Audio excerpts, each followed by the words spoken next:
Hey, good morning. So for those of you that weren't able to attend the meeting, you really missed a good one. Not that they're not all good ones, but this was extra good. We had Jim Seawick come in, and Jim Seawick is an Assistant Special Agent in charge, and he works for HUD. So his primary responsibility is investigating things like, fraud. And some of the notes that I took from it, I will share with you, although it's not going to be as good as actually having had the experience, but here's a couple of things. So Jim's worked for HUD for 16 years. The areas that his department covers are Oregon, Washington State, Idaho, and Montana. What they're doing is they investigate any fraudulent activity on any of the 250 to 300 HUD programs that are in existence in any given day. The primary focus is making sure that the money that is supported by HUD or delivered by HUD is going to serve the public, its intended interest.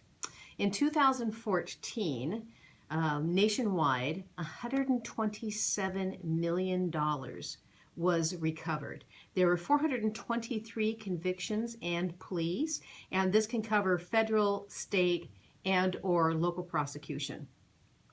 If you ever have any experience where you're kind of feeling your gut go off, one of the things that you can do is you can report your concern to HUDOIG.org. There's a little button there that says that you can make a claim as a confidential person, but you have to recognize that it is a governmental entity. They do have your contact information. If you do want to maintain your confidentiality, you can contact Mr. Seawick directly, and they will put us in touch or put you in touch with the FBI and, witness protection program, whatever it is that you need. But know that that resource is out there for you. So mortgage fraud is defined as any false representation that if the bank had awareness that they wouldn't give the loan. And we're faced with this every single day, and usually at the nth hour. You should also be aware that there are, it's a statute of limitations, but it's 10 years.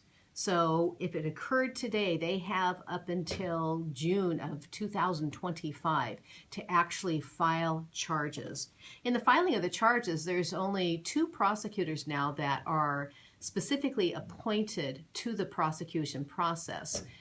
There is $1 that comes from every deed of trust recording that goes specifically to support the program and those 2 prosecutors. One of Jim's concerns is that money, the designation of those funds, expires in June 2016.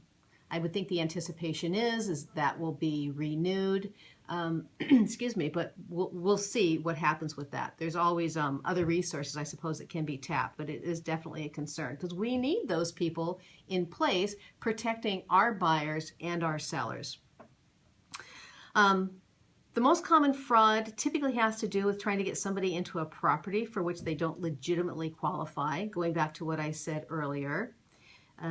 He talked a little bit about a person impersonating an appraiser in the Sammamish area. This was in 2014 that was arrested. He also talked about, I'll use the term gentleman loosely, that when he wasn't making enough money selling cocaine and promoting his dancers, that he went into flipping homes himself, and he had a couple of mortgage companies, and his wife ran one of the mortgage companies and his girlfriend ran another aspect of it. Yeah, you get the picture. You won't be seeing him on the streets in the near future. Another high sensitivity area right now for mortgage fraud is reverse mortgages.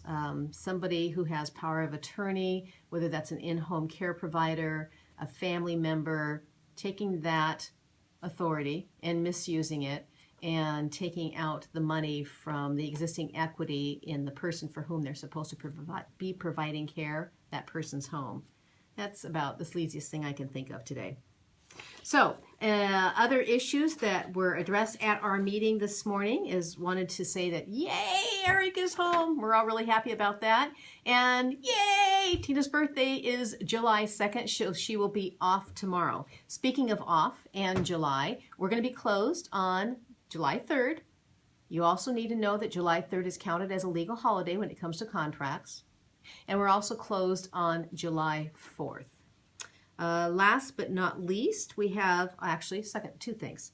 We have the certified marketing specialist information that was handed out. I gave out the syllabus and the checklist. It's really, really easy to get that certification.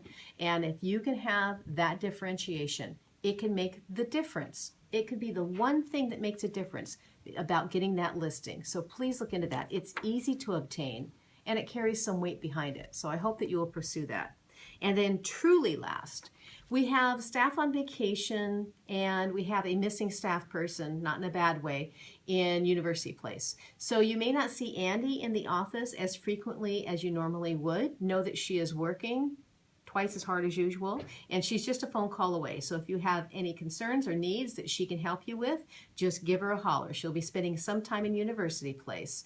One of the missing persons is Carol, who happens to be out with gallbladder surgery and is having that process take place as I speak. So everybody say a little prayer and maybe reach out and give her a little love. And I think that that's all that I have for today. So no meeting next Monday or Tuesday. See you the following week. Have an absolute wonderful 4th of July holiday. You and your family, be careful and have fun. Thanks.